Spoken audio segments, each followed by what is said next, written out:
بسم اللہ الرحمن الرحیم۔ یوٹیوب چینل شمیر BKW وائس کے معزز دیکھنے والوں کو السلام علیکم۔ کیا ہوا؟ کیا ہو گیا تھا؟ شہباز نے کہا۔ ڈاکٹر فریدوں کی گردن جھکی ہوئی تھی۔ پھر اس نے کہا، سرکش تھا، بہت زیادہ۔ بات نہیں مانتا تھا میری۔ موٹر سائیکل ایک ویل پر چلاتا تھا بس۔ بہت دکھ ہوا مجھے۔ بیٹے میں کوئی فراڈ نہیں ہوں، بس تمہاری شکل میں اپنا بیٹا دیکھ کر میرا دل تمہاری طرف مائل ہو گیا تھا۔ ایک اور مشکل کا شکار ہوں۔ تم سوچو گے تو صحیح کہ بڑے میاں ایک ایک قدم آگے بڑھا رہے ہیں۔ مجبوری ہے، سوچتے ہو تو ضرور سوچو، کسی کی ہمدردیاں خریدی نہیں جاتی۔ یہ تو تقدیر کا مسئلہ ہوتا ہے بیٹے۔ میری بیوی اور اس لڑکے کی ماں اس دن سے پاگل ہو گئی ہے۔ اپنے بیٹے کی ایک تصویر کو اس نے اپنا مرکز بنا لیا ہے اور اسی سے باتیں کرتی رہتی ہے۔ جس طرح اس وقت میرے دل کو قرار ملا ہے، اگر تم ہم پر تھوڑی سی مہربانی کرو اور اس سے مل لو تو ہمیں بڑی خوشی ہوگی۔ نہیں سر، میں ان سے ضرور ملوں گا، بلکہ آپ میری ذمہ داری لگائیے کہ میں ان غمزدہ خاتون کو بہتر حالات میں لا سکوں۔ بیٹے، میں ڈاکٹر ہوں، MBBS بھی کیا ہے میں نے، لیکن میں اسپیشلسٹ ہوں سرجری میں، جس کی تربیت میں نے بون میں رہ کر ایک بہت ہی اعلیٰ درجے کے ادارے سے لی ہے، اور یہاں میں پلاسٹک سرجری کا کام کرتا ہوں۔ ایک بات میں جانتا ہوں کہ کسی غمزدہ شخصیت کو عارضی طور پر تو یہ بتایا جا سکتا ہے کہ اس کا کوئی پیار واپس آ گیا ہے، لیکن وہ چیز بعد میں پہلے سے بھی زیادہ خطرناک ہو جاتی ہے۔ میں یہ نہیں کہتا کہ تم اس کے بیٹے کی حیثیت سے اسے ملو، لیکن تم اس سے ملاقات کرو، اسے دلی سکون حاصل ہوگا۔ تم اس سے شہباز کی حیثیت سے ہی ملو تاکہ تمہارے اوپر بھی کوئی بوجھ نہ پڑے اور تم اس کے کام بھی آ سکو۔ آپ جب چاہیں میں آپ کے پاس حاضر ہو سکتا ہوں، شہباز نے ہمدردی سے کہا۔ فطرتاً وہ بہت اچھا نوجوان تھا۔ گلباز نے سرکس کی زندگی سے الگ کر کے تعلیم حاصل کرنے کے لیے بھیجا تھا، اور اس نے باپ کی خواہش کی تکمیل بڑی خوش اسلوبی سے کی تھی، لیکن اسے روز اول سے ہی اس بات سے اختلاف تھا کہ گلباز اپنے فن کو برا سمجھتا ہے۔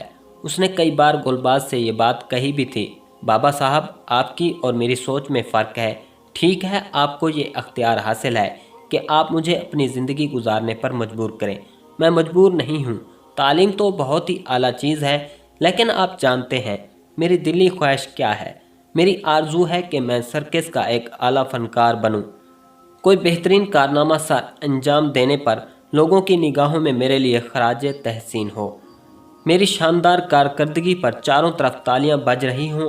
بابا صاحب، جب آپ جھولے پر اپنا کھیل دکھاتے ہیں اور لوگ سانس روکے ہوئے آپ کے کارنامے دیکھتے ہیں تو میرا سینہ خوشی سے پھول جاتا ہے۔ میں بڑی مسرت سے سوچتا ہوں کہ یہ میرا باپ ہے جو اس وقت اتنے سارے افراد کی نگاہوں کا مرکز بنا ہوا ہے۔ بڑا اچھا لگتا ہے مجھے بابا صاحب، اور بڑی حسرت سے میں یہ پوچھتا ہوں کہ پتہ نہیں میرے باپ نے مجھے اس زندگی سے کیوں محروم رکھا ہے۔ بیٹا، معافی چاہتا ہوں کہ تمہاری خواہش کی تکمیل نہیں کر سکا، لیکن میری جان، ایک دن بابا فیض شاہ نے بھی مجھ سے یہ سوال کیا تھا تو میں نے اس سے کہا تھا کہ شاہ صاحب، میں اپنے بیٹے کو زندگی اور موت کا کھیل کھیلتے نہیں دیکھ سکتا۔ میرے دل کی حرکت بند ہو جائے گی۔ بیٹا، اسے میری کمزوری سمجھ لو، محسوس مت کرنا۔ نہیں نہیں بابا صاحب، میرا یہ مقصد بالکل نہیں تھا۔ میں تو یہ کہنا چاہتا تھا کہ جو کچھ آپ کرتے ہیں وہ میرے لیے باعث فخر ہے۔ ٹھیک ہے، آپ نے میرے لیے یہ زندگی پسند نہیں کی، یہ آپ کی اپنی مرضی ہے، لیکن میں سچے دل سے آپ سے کہہ رہا ہوں کہ مجھے یہ زندگی بے حد پسند ہے۔ شہر شہر کی سیاحت، ہر شہر کے لوگوں کے دلوں میں اپنے لیے محبت، بڑا اچھا لگتا ہے مجھے یہ سب کچھ۔ ہاں، یہ تو ٹھیک ہے۔ شہباز نے باپ کی خواہش کی تکمیل کی تھی، لیکن اپنے طور پر بھی وہ اپنے آپ کو بڑا فٹ رکھے ہوئے تھا۔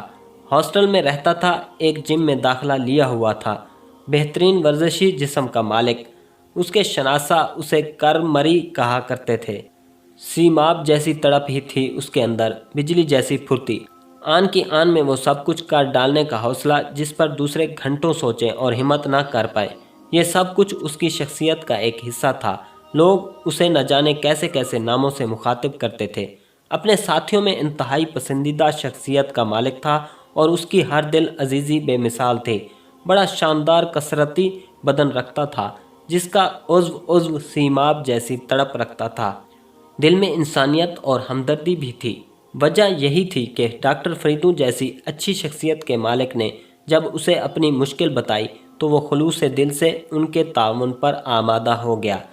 आप चाहें तो मेरा हॉस्टल देख सकते हैं, जिस तरह भी आप पसंद करें। मुझे अपने काम की तकमील के लिए बुला सकते हैं, मैं हाजिर हूँ। बेटे मैं तुम्हारे हॉस्टल आऊँगा। ऐसा करते हैं कल 11 बजे मैं तुम्हारे पास पहुँचूँगा। मिल सकोगे या कोई मसरूफियत होगी? नहीं, मैं मिलूँगा आपको सर। सर नहीं, अंकल कह दो, मुझे खुशी होगी। Thank you uncle. कल 11 बजे मैं अपने हॉस्टल में आपका इंतज़ार करूँगा, शहबाज ने कहा।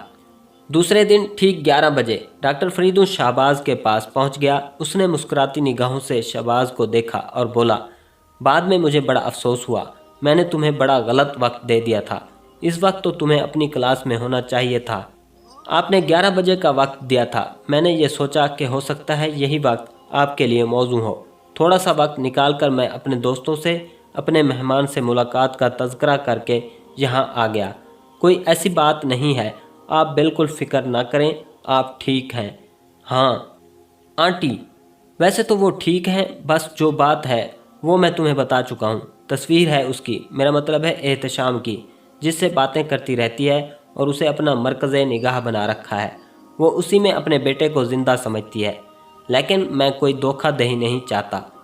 अगर तुम्हें फुर्सत है तो थोड़ी देर के बाद हम घर चलेंगे और तुम अपनी आंटी से मिल लोगे। बाकी क्या करना है ये फ़ैसला तुम्हें खुद करना है। बोलो, कर सकोगे? जी, आपने अपना मकसद मुझे बता दिया है, बाकी आप मुझ पर छोड़ दीजिए।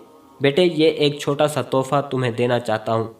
डॉक्टर फरीदों ने एक आला दर्जे का मोबाइल फ़ोन निकाल कर शहबाज को देते हुए कहा, मैं तुमसे पूछना चाहता था कि 11 बजे का वक्त तुमसे मुलाकात के लिए मौजू रहेगा या नहीं, मगर टेलीफोन नहीं था तुम्हारे पास। मेरी तरफ से ये कबूल करो। ओह अंकल, बहुत शुक्रिया है। मोबाइल फ़ोन इस दौर की बहुत बड़ी ज़रूरत बन चुका है, मगर ये कहते हुए मैं कोई शर्मिंदगी नहीं महसूस करता कि मेरे वालिद एक सीधे साधे आदमी हैं, सर्कस के एक फ़नकार। हम लोग कीमती चीज़ें अफोर्ड नहीं कर सकते, इसलिए मैंने कभी उनसे इसका तज़किरा तक नहीं किया। वैसे ही वो मेरा जो खर्च बर्दाश्त कर रहे हैं, मुझे उस पर शर्मिंदगी है। बेटे हम बहुत सी बातें बाद में करेंगे, फ़ौरन ही बहुत सारी पेशकशें कर देना मुझे अच्छा नहीं लगता। बहरहाल इस मोबाइल फ़ोन का शुक्रिया। तो फिर क्या इरादा है, हमारे घर लंच करोगे? हाँ, मैं कह चुका हूँ अपने दोस्तों से कि बाद का वक्त मुझे आपके साथ ही गुजारना है। बेहद शुक्रिया, और फिर चलते हैं। मैं लिबास तब्दील करके बाहर आता हूँ। हाँ, नीले रंग की फॉरेज़िक बाहर खड़ी है, मैं उसी में तुम्हें मिलूँगा, डॉक्टर फरीदों ने कहा और अपनी जगह से उठ गया। बस मैं चंद मिनट में पहुंचता हूं, शहबाज ने कहा और डॉक्टर फरीदों बाहर निकल गया। शहबाज ने आंखें बंद करके गर्दन झटकी और फिर लिबास तब्दील करने लगा। डॉक्टर फरीदों की खूबसूरत कोठी में गाड़ी रुक गई। डॉक्टर फरीदों पर एक अजीब सी कैफियत तारी थी। शहबाज ने दिलचस्पी से चारों तरफ देखा। बड़ी आलीशान कोठी थी। देखकर ही एहसास होता था कि डॉक्टर ताहिर फरीदों कितनी बड़ी हैसियत का मालिक है। रास्ते में दोनों बातें करते आए थे और डॉक्टर फरीदों ने उसे एक बाकायदा लाहे अमल बताया था जो शहबाज ने जहन नशीन कर लिया था। उसके होंठों पर मुस्कुराहट देखकर डॉक्टर फरीदों ने कहा, क्यों शहबाज, तुम मुस्कुरा क्यों रहे हो? नहीं जनाब, असल में एक बात सोच रहा था मैं। वैसे तो चलते फिरते मैंने शहर की बहुत सी रिहाइश गाहें देखी हैं। ज़ाती तौर पर मैंने कभी इस तरह की ज़ाती इमारत अंदर से नहीं देखी। मैं हंसता हूँ इस बात पर कि एक इमारत बनाने के बाद इंसान इसमें कैद हो जाता है। वो दीवारें उसके लिए कैद खाना बन जाती हैं और ये कैद खाना इंसान खुद अपने हाथों तामीर करता है। जबकि सर्कस की दुनिया इससे बिल्कुल मुख्तलिफ होती है। यानी मैं और मेरे माँ बाप जिनका कोई ठिकाना नहीं है। हम, मेरा मतलब है, वो जहाँ भी जाते हैं पहले अपना घर बनाते हैं और उसके बाद उसमें रहते हैं। फिर वो अपना घर अपने हाथों से उखेड़ लेते हैं और वहाँ से आगे बढ़ जाते हैं। हाँ शहबाज, ज़िंदगी के मुख्तलिफ रूप हैं और लोग भी मुख्तलिफ। कोई किसी अंदाज में जीना पसंद करता है और कोई किसी अंदाज में। वैसे तुमने बड़ी दिलचस्प बात कही। अपना घर वाकई अपने हाथों से बनाया हुआ कैद खाना होता है। इंसान न जाने कैसी कैसी मोहब्बतों में फंस जाता है और फिर उसे इन्हीं मोहब्बतों के दरमियान ज़िंदगी गुजारना होती है। ये दीवारें भी इसकी मोहब्बत ही बन जाती हैं और वो इनसे फरार नहीं हासिल कर सकता। बिल्कुल जनाब, मैं भी यही कहना चाहता था, शाहबाज ने जवाब दिया। अब तुम संभालो, हम अंदर दाखिल हो रहे हैं, फरीदू ने कहा और शाहबाज ने आंखें बंद करके गर्दन हिला दी। एक खूबसूरत ख्वाबगाह के दरवाजे पर रुककर फरीदू ने हल्की सी दस्तक दी और उसके बाद दरवाज़ा खोलकर अंदर दाखिल हो गया। फरीदू ने अंदर दाखिल होकर देखा कि उसकी बीवी अपने बेटे की तस्वीर के सामने बैठी हुई हसरत भरी निगाहों से उसे देख रही थी। फरीदू के दिल पर एक घोंसा सा लगा था। हेलो राहीला, राहीला ने वीरान आंखें फरीदू के चेहरे पर गाड़ दीं। फरीदू ने गहरी सांस लेकर कहा, मुझे बहुत अफसोस है राहीला, और हमेशा की तरह आज भी मैं अपनी बात दोहराऊंगा। यकीन करो, मैं तुम्हें आम इंसानों से बहुत मुख्तलिफ समझता रहा हूँ। आज तक न सिर्फ समझता रहा हूँ बल्कि कहता रहा हूँ लोगों से कि मेरी बीवी एक आइडियल है, बहुत ही ज़हीन और समझदार, ज़िंदगी को करीब से देखकर उसकी हकीकतों को जानने वाली। लेकिन एक तस्वीर को मरकज़ निकाह बनाकर तुमने मेरे इस एहसास को थोड़ा सा दुख पहुंचाया है। राहीला के चेहरे पर तब्दीली नुमायां हुई थी। डॉक्टर फरीदू ने महसूस किया कि उसकी आंखों में शर्मिंदगी के आसार हैं। वो मोहब्बत भरे अंदाज में आगे बढ़ता हुआ बोला, नहीं, शर्मिंदा ना हो राहीला, देखो हम जिस सूरत हाल से दो चार हुए हैं इसमें हमारी बहुत सी मजबूरियां भी शामिल थीं। वालिदैन बच्चों की तरबियत के सिलसिले में कभी कभी बहुत उलझ जाते हैं। वो दुनिया से रुखसत हो गया, हमें दुखी छोड़ गया, लेकिन हमें भी जीना है, हालात से समझौता करना है। देखो ना, इसकी ज़ात तो अब हमारे दरमियान नहीं रही। तुम्हें मेरे लिए और मुझे तुम्हारे लिए कुछ ना कुछ तो करना ही है। अब मैं तुम्हें एक अजीब व गरीब बात बताऊं।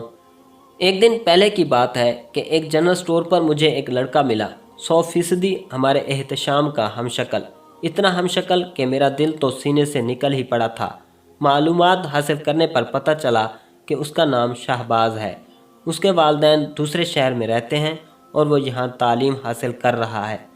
पहले मैंने दिल में सोचा कि तुम्हें इस बारे में नहीं बताऊंगा, लेकिन फिर मैंने सोचा कि तुम एक मजबूत आसाब की मालिक, एक ज़हीन खातून हो, तुम्हें धोखा तो नहीं दिया जा सकता। हकीकतें बताकर तुमसे पूछा जाए कि क्या तुम एहतशाम के हमशक्ल शहबाज से मिलना पसंद करोगी? राहीला पे इख्तियार खड़ी हो गई। हाँ हाँ, उसने बहुत दिन के बाद अपने मुंह से आवाज़ निकाली, वरना वो मुकम्मल तौर पर खामोश ही रहा करती थी। अपने आप पर काबू पा सकोगी? हाँ हाँ, कहाँ है वो? डॉक्टर फरीदू को अपने इस फैसले पर खुशी हुई थी। उसने बहुत उम्दगी के साथ इस मसले को हल किया था। कहने लगा, बस ये समझो राहीला, ये मेरी तरफ से तुम्हारे लिए इनाम है, लेकिन इस शर्त के साथ कि मुकम्मल तौर पर खुद पर काबू पाओगी और कोई ऐसा अमल नहीं करोगी। नहीं करूँगी, वादा करती हूँ। कब लाओगे इसे? जब तुम कहो। आज प्लीज़, राहीला बोली। ठीक है भाई, शाहबाज अंदर आ जाओ, फरीदू ने कहा और शाहबाज, जो कि गुफ्तगू सुन रहा था, अंदर दाखिल हो गया। राहीला उसे देखकर एक लम्हे के लिए चकराई। उसके कदम लड़खड़ाए, लेकिन शाहबाज ने फुर्ती से आगे बढ़कर उसे संभाल लिया। नहीं आंटी, आप गिर जाएंगी। राहीला ने दोनों हाथ शाहबाज की गर्दन में डाले और उसे अपने सीने से भींच दिया। वो ज़ारो कतार रोने लगी थी। शाहबाज ने मुकम्मल तौर पर ताअवुन किया था। वो जानता था कि इस वक्त इसका इंसानी फ़र्ज़ क्या है। थोड़ी देर तक वो राहीला से लिपटा रहा और उसके बाद उसने बड़े प्यार से उसे सहारा देकर सोफे पर बिठा दिया। आंटी, मैं आपका एहतशाम तो नहीं हूँ, लेकिन आपका शाहबाज ज़रूर हूँ। रोज़ाना आपकी खिदमत में हाज़िरी दिया करूँगा, आपकी हर बात माना करूँगा। आप अपने आप को संभाल लीजिए। राहीला फिर ज़ारो कतार रोने लगी। बहरहाल कुछ देर के बाद ये बादल छट गए तो राहीला ने निहायत होशमंदी से पूछा, बेटे तुम्हारे वालिदैन कहाँ हैं? अंकल को बता चुका हूँ, वो दूसरे शहर में रहते हैं और बस मैं यहाँ पढ़ता हूँ और हॉस्टल में रहता हूँ। बेटे, क्या ये मुमकिन नहीं कि तुम हमारे पास रहो? आंटी, वैसे तो ये मुमकिन है, लेकिन इस मौजू पर फिर बात करेंगे। चलो भाई राहीला, अपने शाहबाज को कुछ खिलाने पिलाने का बंदोबस्त करो। दोपहर का खाना शाहबाज ने डॉक्टर ताहिर फरीदू के घर पर ही खाया। कोई 3 बजे तक वो उनके साथ रहा। दूसरे दिन उसने शाम को 5 बजे आने का वादा किया था। उसे खुद भी ये माहौल बड़ा अजीब सा लगा था। वादे के मुताबिक दूसरे दिन वो कोठी पहुंच गया। रात को 10 बजे तक डॉक्टर फरीदों के साथ रहा। असल में आगाज़ हकीकतों से किया गया था और जहन यही बनाया गया था कि सच के साथ सफ़र किया जाए। चुनाचे उलझनें ख़त्म हो गई थीं। सच हमेशा ही एक बेहतरीन अमल साबित हुआ है, लेकिन कभी कभी सच्चाइयों से इतने बड़े फ़ायदे हो जाते हैं कि इंसान सोच भी ना सके। चुनाचे ये गाड़ी सच के सहारे चलने लगी। राहीला को एक सुकून, एक सहारा मिल गया था, लेकिन कभी कभी ये एहसास उसके दिल को सख्त कचूके देता था कि शाहबाज सिर्फ एहतशाम का हमशक्ल है, एहतशाम नहीं है। अलबत्ता ऐसे मौक़ों पर वो अपने एहसासात को छुपा लेती थी। उधर डॉक्टर फरीदू ने भी शाहबाज से कहना शुरू कर दिया था, देखो अब की बार जब तुम अपने वालिदैन से मिलने जाओ तो उनसे हमारा तज़किरा कर देना और इजाज़त ले लेना कि तुम हमारे साथ रहो, तुम्हारे अखराजात भी बचेंगे। शाहबाज लाउबाली नौजवान था, बाप से भी खुद ही रब्ता करता था। चुनाचे उसने फ़ौरन ही इस बात को कबूल कर लिया। कहने लगा, अंकल बात असल में ये है कि जब आप लोगों ने मुझे इतना बड़ा दर्जा दे दिया है और वैसे भी मुझे अपनी औलाद की तरह रखने लगे हैं, मेरे पास की बात नहीं, ना मेरे बाप के पास की बात, लिहाजा आपके साथ रहने में भी कोई मुझे एतराज़ नहीं है, सिवाय इसके कि मैं अपना पता यहाँ का दिए देता हूँ कि अगर मुझसे कोई रब्ता कायम करना हो तो यहाँ कर लिया जाए। बड़ा अच्छा फ़ैसला है तुम्हारा। इस तरह मेरे बाप के अखराजात भी बचेंगे, बल्कि उनके भेजे हुए पैसे मैं पसे अंदाज कर लूँगा। बहुत अच्छी बात है। और उसके बाद शाहबाज कोठी में मुंतकिल हो गया। ये आलीशान कोठी उसके तसव्वुरात से भी बाहर की चीज़ थी। बड़ा शानदार कमरा दिया गया था उसे। बज़ाहिर बात हकीकतों के दरमियान चल रही थी, लेकिन इंसानी जज्बात को भला कौन कंट्रोल कर सकता है। यहाँ आने के बाद से तो ख़ास तौर से राहीला शाहबाज की दीवानी हो गई थी।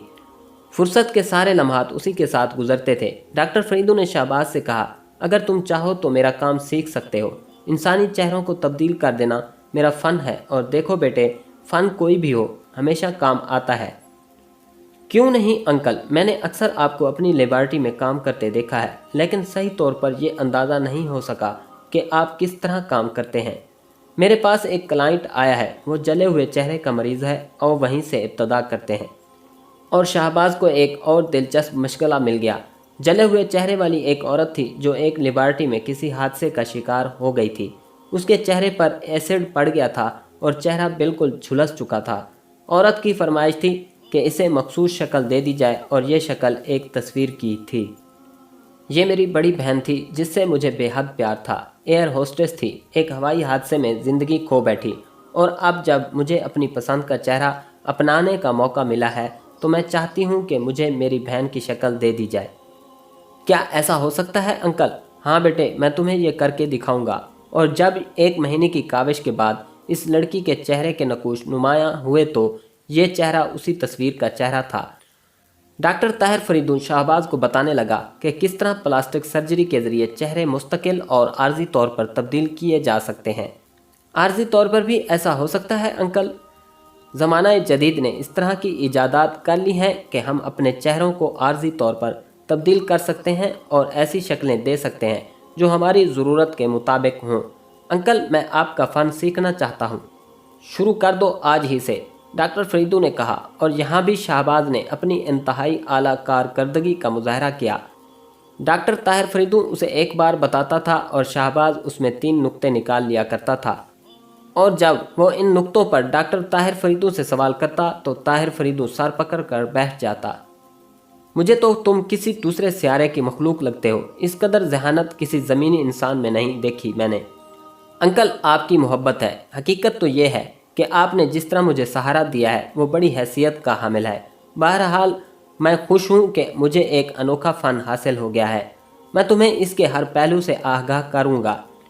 अंकल, 2-3 दिन के लिए जाना चाहता हूँ। मैंने राब्ता किया है। इस वक्त हमारा सर्कस यहाँ से कोई 200 किलोमीटर के फासले पर हुसैनपुर नामी शहर में लगा हुआ है, लेकिन वो लोग इसी हफ्ते वहाँ से शिफ्ट हो जाएंगे। ठीक है, आंटी को बता देना। और शाहबाज 3 दिन के लिए चला गया। राहीला पर जो गुजरी थी उसे डॉक्टर ताहिर फरीदू ने भी महसूस किया था।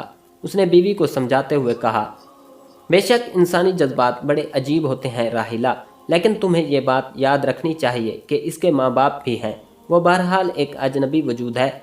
मैं जानती हूँ ताहिर, क्या हम एक काम नहीं कर सकते? राहीला ने हसरत भरी आवाज़ में कहा। क्या? हम इसके वालिदैन को भी यहाँ नहीं बुला सकते? हमारे पास अल्लाह का दिया इतना कुछ है, हम इनकी कफालत कर सकते हैं। क्या कहते हो तुम? नहीं, वो तो ठीक है, लेकिन इसके वालिदैन क्यों तैयार होंगे हमारे पास रहने के लिए? फिर भी मैं कोशिश करूँगा। 3 दिन के बाद शाहबाज वापस पहुँच गया था और राहिला ने उसे खुशी से लिपटा लिया था। तुम्हारे जाने के बाद ये बहुत उदास हो गई थी। मैं तो बस परेशान था कि कहीं बीमार न पड़ जाएं। सुनाओ, सब खैरियत है? हाँ अंकल। आओ, मेरी लिबर्टी में एक नया केस आया है, मैं तुम्हारा इंतज़ार कर रहा था। राहिला, अब ये जो तुम्हारा शाहबाज है ना, ये मेरा बेहतरीन मुआविन बन चुका है और हकीकत ये है कि ये मुझे प्लास्टिक सर्जरी के गुर सिखा रहा है। अब पता नहीं ये मेरा उस्ताद है या मैं इसका उस्ताद हूँ। डॉक्टर ताहिर फरीदू ने हंसते हुए कहा। इसमें कोई शक नहीं था कि शाहबाज सर्जरी के फ़न में माहिर हो गया था। किसी भी चेहरे को नई शक्ल दे देना उसके बाएं हाथ का काम था। लिबर्टी में एक शख्स मौजूद था, लेकिन उसका चेहरा बिल्कुल ठीक था। ये एक करख्त चेहरे वाला आदमी था। डॉक्टर ताहिर फरीदू ने एक तस्वीर शाहबाज को दिखाते हुए कहा। शाहबाज ने तस्वीर ले ली, उसे देखता रहा, फिर बोला, ये तस्वीर इनकी तो नहीं है, गौर से देखो। फरीदू बोला और शाहबाज ने एक बार फिर तस्वीर सामने कर ली। फिर गर्दन मोड़ते हुए बोला, नहीं, ये तस्वीर इनकी नहीं है। तुमने गौर से देखा? हाँ। क्या फ़र्क है दोनों में? तस्वीर के चेहरे में नाक थोड़ी सी मोटी है और आँखों के पपूटे भारी हैं। इसके अलावा थोड़ी में लकीर का फ़र्क है और कुछ, बस यही है। चेहरे की बनावट एक जैसी है, फ्रेम एक है। क्या ये इन साहिब की तस्वीर है? नहीं, मैं तुम्हें बताता हूँ। ये अपना चेहरा इस तस्वीर के मुताबिक कराना चाहते हैं। दूसरा आदमी एक करोड़पति ताजर है जो एक हादसे में मर चुका है। ये उसकी जगह लेना चाहते हैं ताकि इसकी दौलत इनके कब्ज़े में आ जाए। इसके लिए ये हमें 25 लाख रुपए देना चाहते हैं। मगर ये तो जुर्म है, शाहबाज बोला। नाक थोड़ी सी भारी आसानी से की जा सकती है। आंखों के पपूटों पर सिलिकॉन लगाने से काम बन जाएगा। थोड़ी की लकीर आसानी से भरी जा सकती है। इतना सा काम, मुआवजा 25 लाख। क्या कहते हो? नहीं, ये जुर्म है। सिर्फ इनका नहीं अंकल, हमारा भी। डॉक्टर के होंठों पर मुस्कुराहट फैल गई। उसने इस शख्स को देखते हुए कहा, सुना आपने? सुन लिया, फैसला तो आपको करना है। वो आदमी बोला। आप जा सकते हैं, डॉक्टर फरीदू ने कहा। नाकाम जिंदगी गुजारेंगे आप लोग। जी, डॉक्टर पुरसुकून लहजे में बोला। इस शख्स के जाने के बाद डॉक्टर फरीदू ने कहा, मुझे तुम पर फ़ख्र है शाहबाज। खुदा करे कोई ऐसी बात ना हो जो तुम्हारे मुस्तकबिल में रुकावट बन जाए। मेरी निगाहें तुम्हें दूर तक देख रही हैं। सच अंकल? शाहबाज मुस्कुरा कर बोला। हाँ, मैं क्या नज़र आ रहा हूँ आपको? एक बहुत बड़ा आदमी, डॉक्टर ने पुरखुलूस लहजे में कहा। नन्ही नन्ही बूंदें आसमान से ज़मीन का सफ़र कर रही थीं। कई दिन से गर्मी पड़ रही थी और मौसम बेहद ख़राब था, लेकिन आज सुबह ही सुबह बादल छा गए थे और उस वक्त से हल्की हल्की बूंदें पड़ना शुरू हो गई थीं, जिनकी वजह से मौसम बेहद खुशगवार हो गया था। तारिक शाह शेर के पिंजरे का जायज़ा लेकर वापस आ रहा था कि अचानक उसकी निगाह एक तरफ उठ गई।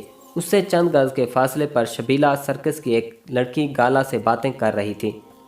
तारिक शाह ठठक कर रुक गया। उसके दिल को एक दुखन का एहसास हो रहा था। शबीला बेहद खुश लिबास थी। उस वक्त भी वो खिलते पीले रंग का लिबास पहने हुए थी। उसकी नीली खूबसूरत आंखें चमक रही थीं और अखरोटी रंगत के बाल हवा में उड़ रहे थे। तारिक शाह माजी में चला गया। जवान बेटे की माँ थी, लेकिन बदन की मौजूनियत और चेहरे की कशिश जूं की तूं थी। तारिक शाह उसे देखता चला गया। शबीला की दिलकश आवाज़ उसके कानों में आ रही थी। बचपन से मुझे इस मौसम से इश्क है। ऐसे मौसम में न जाने मुझे क्या होता जाता है। तुम यकीन करो, गुलबाज ने ऐसे ही मौसम में मुझसे अपनी मोहब्बत का इजहार किया था। क्या मतलब? गाला ने कहा। हाँ, मैं बेखुद थी। एक अजीब सा सरूर तारी था और शायद, हाँ बोलो, रुक क्यों गई? मैंने उसी बेखुदी के आलम में उसकी मोहब्बत को कबूल कर लिया। वाकई? हाँ, तुम यकीन करो, अगर मैं मौसम का शिकार ना होती तो शायद मुझे गुलबाज की वो बात पसंद ना आती। मैं इस किस्म की हूँ ही नहीं। ये तो बड़े मज़े की बात है। इसका मतलब है कि गुलबाज की जगह कोई भी तुमसे इस वक्त इजहार इश्क कर देता तो तुम उसकी मोहब्बत कबूल कर लेती। क्यों ऐसा होता? गाला ने सवाल किया और तारिक शाह के दिल में आग सुलग उठी। वो इस सवाल का जवाब सुनने के लिए बेचैन था। शबीला कुछ देर सोचती रही, फिर बोली, पता नहीं। वैसे तुम अगर मेरी बात पर यकीन नहीं कर रही तो यकीन कर लो, मैं सच बोल रही हूँ। ऐसा ही हुआ था, वरना शायद। शबीला खामोश हो गई। तारिक शाह बुरी तरह दुखन महसूस कर रहा था। आह, ये तो बड़ी गड़बड़ हो गई। अगर गुलबाज की जगह उस वक्त मैं होता तो। वो इसी सोच में था कि गाला ने कहा, उस मौसम में तुम्हारा दिल अजीब अजीब तलब करता होगा। हाँ, ऐसी ही बात है। फ़र्ज़ करो कोई इस वक्त तुम्हारी तलब पूछे तो तुम क्या मांगोगी? गाला ने कहा और शबीला हंस पड़ी। मैं चाहूँगी कि कोई काम न करना पड़े, बस सब लोग हंसी खुशी गप्पें लगाते रहें, खूब खाने पीने की चीज़ें कढ़ाइयाँ चढ़ जाएं, पकवान पकें, क्या मज़ा आए, यूँ लगे जैसे हम भी इस दुनिया के लोग हैं। वरना सच जानो, हम अब तो सिर्फ बाजीगर हैं, खेल तमाशा दिखाने वाले। हमारी अपनी ज़िंदगी हमारी अपनी है ही नहीं, गोया सर्कस में छुट्टी हो जाए। हाँ, क्या ही मज़ा आए। आज कोई शोर ना हो और सब मज़े से मौसम का लुत्फ़ उठाएं। तारिक शाह के होठों पर एक ज़ख्मी मुस्कुराहट फैल गई। वो वहाँ से आगे बढ़ गया और फिर उसने अपने ऑफिस में जाकर मैनेजर को तलब किया, मैनेजर बाहर बोर्ड लगा दो, आज कोई शो नहीं होगा। जिन लोगों ने एडवांस बुकिंग करा ली है वो ये शो कल देख सकते हैं। विंडो खोल दो। जो अपने टिकट वापस करना चाहें उन्हें माजरत के साथ उनकी रकम वापस कर दो। सर लेकिन, मैनेजर ने कहा और तारिक शाह ने घूर कर उसे देखा तो मैनेजर जल्दी से बोला, यस सर, यस सर। और उसके बाद वो मैनेजर के पास से हट आया। ये नई बात हुई थी। सर्कस में शो उस वक्त नहीं होता था जब कोई अहम बात हो जाती थी या फिर सर्कस कूच करके कहीं और जाने की तैयारियों में मसरूफ़ हो जाता था। लोग एक दूसरे से मालूमात हासिल करने लगे। पता नहीं तारिक शाह ने यह छुट्टी क्यों करा दी थी। मैनेजर से सवाल किया गया तो मैनेजर ने डांट कर इन लोगों को खामोश कर दिया जो ये सवाल कर रहे थे। उसे याद आ गया कि तारिक शाह ने इस सवाल पर उसे बुरी तरह घूर कर देखा था। गोया इस सवाल का जवाब देना तारिक शाह की शान के खिलाफ था और बहरहाल वो भी मैनेजर था। लेकिन सर्कस के कारकुनों ने बहुत खुशियां मनाई। तारिक शाह का दूसरा हुक्म सामने आया और वो लोग हैरान रह गए। दूसरा हुक्म था कि कढ़ाइयाँ चढ़ाई जाएं और हर जगह पकवान पकवाए जाएं। सर्कस में वाकई ज़िंदगी की एक नई लहर दौड़ गई। हर शख्स खुश और कह कह लगाता नज़र आ रहा था। इधर मौसम ने भी उस खुशी का साथ दिया था। बूंदें कुछ और गहरी हो गई थीं, लेकिन छमाछम बारिश नहीं बरसी थी। ये अलग बात है कि किसी भी वक्त उसके बरसने के इम्कानात थे। तारिक शाह पर आज न जाने क्या कैफियत सवार हो गई थी। एक बार फिर वो शबीला की तलाश में निकल खड़ा हुआ और ये भी एक दिलचस्प इत्तेफाक था कि शबीला उस वक्त भी एक गोशे में खड़ी गाला ही से बातें कर रही थी। तारिक शाह के होठों पर मुस्कुराहट फैल गई। वो छुपता छुपाता आगे बढ़ा। एक खैमे के पीछे बड़े बड़े तख्ते पड़े हुए थे। वो उनमें से एक तख्ते पर चढ़ गया और गाला और शबीला की बातें सुनने लगा। मौजू वही था। यूँ लगता है जैसे शाह जी ने मेरी बात सुन ली हो। मैंने तुमसे कहा था कि काश आज छुट्टी हो, पकवान चढ़ जाएं, देखो ना कैसा मज़ा आ रहा है। वाकई मुझे खुद हैरानी हुई थी, ऐसा कैसे हो गया। वैसे एक बात है शबीला, शाह जी तुम पर बहुत मेहरबान रहते हैं। वो हैं ही अच्छे आदमी। वो इस सर्कस के मालिक हैं, मगर तुम देखो कभी किसी के साथ बुरा सलूक नहीं करते। पता नहीं उन्होंने शादी क्यों नहीं की। गाला ने कहा। गाला बहुत जूनियर थी। जगह जगह से लड़कियां और लड़के सर्कस में काम करने आ जाया करते थे। इंटरव्यू हुआ करते थे और अगर वो सर्कस के काबिल होते तो उन्हें मुलाजमत दे दी जाती थी। गाला को भी इस सर्कस में आए हुए 3-4 साल ही हुए थे। अच्छी लड़की थी। शबीला से खूब दोस्ती थी इसकी, लेकिन शबीला ने बहरहाल इस बात का कोई जवाब नहीं दिया। जबकि तारिक शाह मुंतज़िर रहा कि शबीला अपने तौर पर तबसरा आराई करे। शबीला बोली, ओहो देखो वो नियाज़ खान तुम्हें बुला रहा है। नियाज़ खान बहुत दूर गुलगुले तल रहा था। गाला हंसती हुई उसकी तरफ चल पड़ी। चलते हुए उसने कहा, तुम भी आओ। ना बाबा ना, मैं गुलगुले नहीं खाती, तुम खाओ। गाला हंसती हुई चली गई और शबीला ने पीछे खड़े हुए तख्ते से पुश्त लगा ली, जैसे वो यहीं रुकने का इरादा रखती हो। अचानक ही उसकी निगाह तारिक शाह पर पड़ी और वो उछल पड़ी। तारिक शाह पर दस्तूर तख्ते पर खड़ा हुआ था और शबीला की तरफ देख रहा था।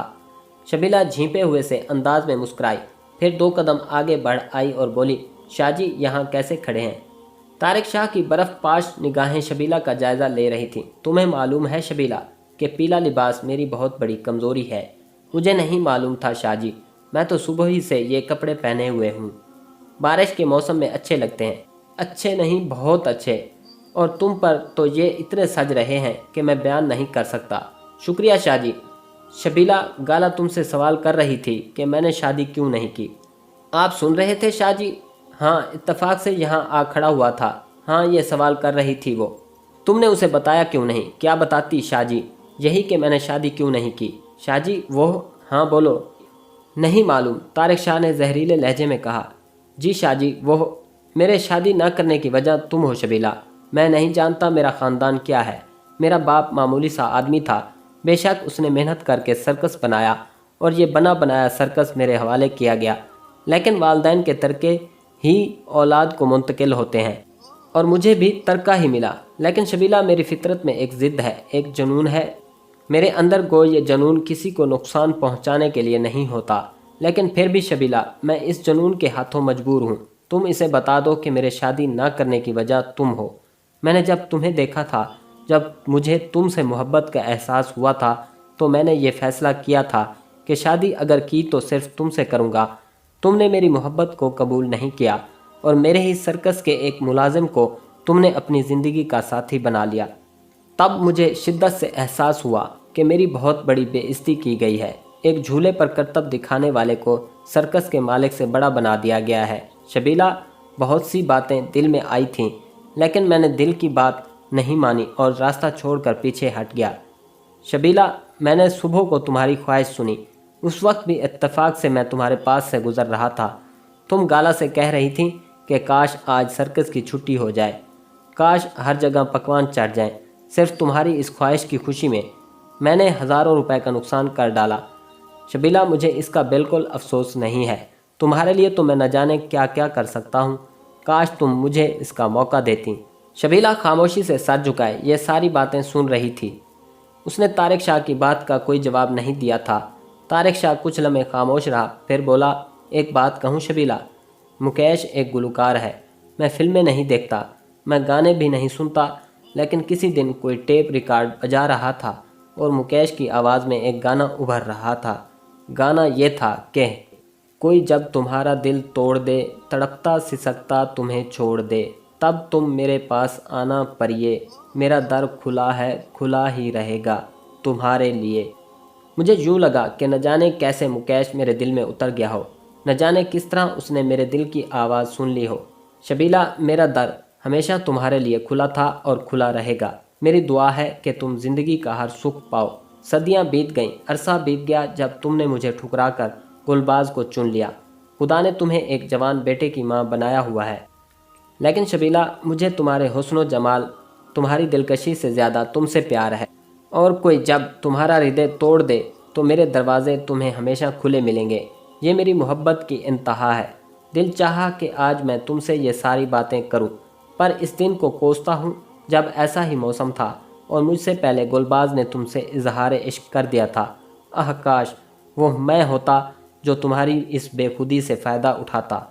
शबीला ज़बान बंद किए खामोश खड़ी हुई थी। ये बातें उसे अजीब सी लग रही थीं। कोई जवाब नहीं था उसके पास। फिर आहिस्ता आहिस्ता वो अपनी जगह से हटी और छोटे छोटे कदम उठाती हुई वहाँ से दूर चली गई। उसने पलट कर तारिक शाह को नहीं देखा था। तारिक शाह जलती हुई निगाहों से उसे देखता रहा। फिर इस वक्त चौंका जब उसे इस तख्ते के नीचे कलबलाहट महसूस हुई। उसने जल्दी से तख्ता छोड़ दिया और जायज़ा लेने लगा कि ऐसी कौन सी चीज़ है जो किलबला रही है। तब जग्गू तख्ते के नीचे से निकल आया। जगजीत उर्फ जग्गू सर्कस का बोना था। कद 3.5 फीट था, बदन इंतहाई मजबूत। वो सर्कस में एक ख़ास आइटम पेश करता था और वो आइटम अजीबो गरीब था। वज़ीर खान का कद 6 फीट 2 इंच का था और वो एक बाकायदा पहलवान था। उसकी और जग्गू की कुश्ती रिंग में कराई जाती थी और फ़ने कुश्ती के माहिरीन को दावत दे दी जाती थी कि वो आएँ और ये देखें कि ये कुश्ती महज दिखावे की नहीं है। जग्गू बड़े आराम से अपने हरीफ को पटक लिया करता था। उसके अलावा वो बहुत सारा वज़न उठाया करता था, ताकत के बहुत काम किया करता था और उसके जिस्म की ताकत का सबको एहसास था। इतनी देर से तारिक शाह जग्गू के ऊपर ही खड़ा हुआ था। जब जग्गू तख्ते के नीचे से निकला तो तारिक शाह की आंखें उसे देखकर फैल गईं। क्या कर रहे थे तुम यहाँ? वर्जिश कर रहा था मालिक। पेट के बल लेटा हुआ था और तख्ता अपने ऊपर रख लिया था। तख्ते का वज़न 40 केजी है। ये मेरी वर्जिश का एक हिस्सा है। फिर आप उस पर आ खड़े हुए। मेरा वज़न 75 केजी है। गोया तुम इस वक्त 75 और 40 115 किलोग्राम का वज़न उठाए हुए थे। मामूली वज़न है मालिक। मैं तो 400 किलोग्राम तक अपने बदन पर उठा लेता हूँ। ये तो आपको मालूम है, मगर मर क्यों रहे थे यहाँ? तारिक शाह संभल कर गुराया। मालिक वर्जिश कर रहा था। तो फिर जब मैं तुम्हारे ऊपर चढ़ा तो तुमने मुझे मना क्यों नहीं किया, आवाज़ क्यों नहीं निकाली? मालिक का वज़न मोहब्बत करने वाले गुलाम को बुरा थोड़ी लगता है। तुमने मेरी बातें भी सुनी होंगी। हाँ मालिक, कान बंद नहीं कर सकता था क्योंकि दोनों हाथ पेट के नीचे फंसे हुए थे। खड़े हो जाओ। खड़ा ही हुआ हूँ मालिक। तुमने मेरी सारी बातें सुनी? हाँ, और अब ये बातें पूरे सर्कस में मशहूर हो जाएंगी। मालिक को इख्तियार है कि ग़ुलामों को जितनी मर्जी गालियाँ दे लें। हम क्या कर सकते हैं? मैंने तुम्हें कौन सी गाली दी है? तारिक शाह ने सवाल किया। मालिक वफादार ग़ुलाम मालिक की किसी बात की तशहीद नहीं करते, बल्कि उसे अपने सीने में उतार लेते हैं और फिर कभी बाहर नहीं निकलने देते। तारिक शाह गहरी निगाहों से जग्गू का जायज़ा लेने लगा। जग्गू के लहजे में सच था। तारिक शाह ने कहा, हाँ जग्गू, किसी से कुछ कहना नहीं। बात ज़बान से बाहर निकल जाती है तो पता नहीं कहाँ कहाँ पहुँच जाती है, और लोग पता नहीं किस किस अंदाज में इसकी तशहीर करते हैं। अब जब तुमने सुन ही लिया है तो हकीकत तो ये है जग्गू कि मुझे ज़िंदगी में बदतरीन शिकस्त उठानी पड़ी है। मैंने ज़िंदगी में सिर्फ उसे चाहा है। उसके अलावा मेरी चाहत का महवर और कोई नहीं है। लाख समझाया खुद को, लाख बार अपने ऊपर लानत भेजी और सोचा कि कहाँ मैं और कहाँ वो। मेरी एक अदना सी मुलाजिम, मेरे एक मुलाजिम की बीवी, जिसे मैं जब चाहूँ कान से पकड़कर बाहर निकाल सकता हूँ, जिसे मैं जब चाहूँ मार पीट कर शबीला को उससे छीन सकता हूँ। लेकिन मैंने ऐसा नहीं किया। लेकिन जग्गू, मेरा दिल आज भी उसके लिए तड़पता है। वो मेरी पहली और आखिरी ख्वाहिश है। बस न जाने क्यों ऐसे ही दिल तड़प उठता है। लानत है मुझ पर। नहीं मालिक, आप पर लानत नहीं है। हम तो आपके ग़ुलाम हैं। न जाने कब से आपका नमक खा रहे हैं मालिक। ज़ाहिर है हम नावाकिफ़ थे इन सारी बातों से, अब वाकफियत हो गई है मालिक। मालिक बात सुने, शबीला पर हर हालत में आपका हक है। जितना वक्त आपने गुलबाज खान को दे दिया बस काफ़ी है। अगर अब भी आप दिल के दरवाजे खोले बैठे हैं तो इन दरवाज़ों से शबीला को अंदर लाना हमारा काम है मालिक, आपका नहीं। तारिक शाह ने चौंक कर जग्गू को देखा और बोला, क्या मतलब है तुम्हारा?